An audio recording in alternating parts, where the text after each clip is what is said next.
నిమ్స్లోని సవాళ్ల కొండ కొత్త డైరెక్టర్ అధిగమించేనా? పేద ప్రజల కార్పొరేట్ ఆసుపత్రిగా పేరుగాంచిన నిమ్స్ ఆసుపత్రి పాలన పగ్గాలు మారాయి. ఇన్నాళ్ళు డైరెక్టర్గా బాధ్యతలు నిర్వహించిన డాక్టర్ బీరప్ప స్థానంలో నిమ్స్లోని అత్యంత కీలకమైన యూరాలజీ విభాగాధిపతిగా పనిచేస్తున్న senior professor doctor Rahul Devaraj నూతన డైరెక్టర్గా ప్రభుత్వం నియమించింది. ఆయన ఈ పదవిలో 3 ఏళ్ల పాటు కొనసాగనున్నారు. డైరెక్టర్గా బాధ్యతలు చేపట్టిన డాక్టర్ రాహుల్ దేవరాజ్ నిమ్స్లో అత్యంత విజయవంతమైన ట్రాక్ రికార్డు ఉన్న వైద్యుల్లో ఒకరు. ఆయన నేతృత్వంలోని యూరాలజీ విభాగం ఇటీవలే 2000 కిడ్నీ మార్పిడి శస్త్రచికిత్సలు పూర్తి చేసి జాతీయ స్థాయిలో రికార్డు సృష్టించింది. ప్రభుత్వ ఆసుపత్రిలో రోబోటిక్ సర్జరీలను విజయవంతంగా అమలు చేయడంలో కీలక పాత్ర పోషించారు. నూతన డైరెక్టర్ ముందున్న ప్రధాన సవాళ్లు ఎమర్జెన్సీ. నిమ్స్ ఎమర్జెన్సీ వార్డులో బెడ్ దొరకక రోగులు స్ట్రెచర్లపైన, వీల్చైర్లపైన గంటల తరబడి నిరీక్షించే దయనీయ పరిస్థితులు నిత్యకృత్యమయ్యాయి.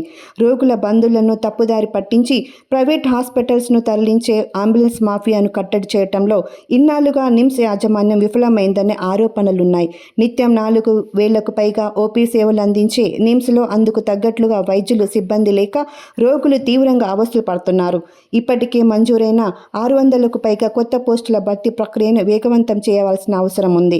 15 ఏళ్ల క్రితం ఉన్న వైద్యులు, సిబ్బంది సంఖ్య నేటికి కొనసాగుతుందనే రిటైర్ అయిన వారి స్థానంలో నియామకాలు సరిగ్గా జరగలేదని సిబ్బంది వాపోతున్నారు.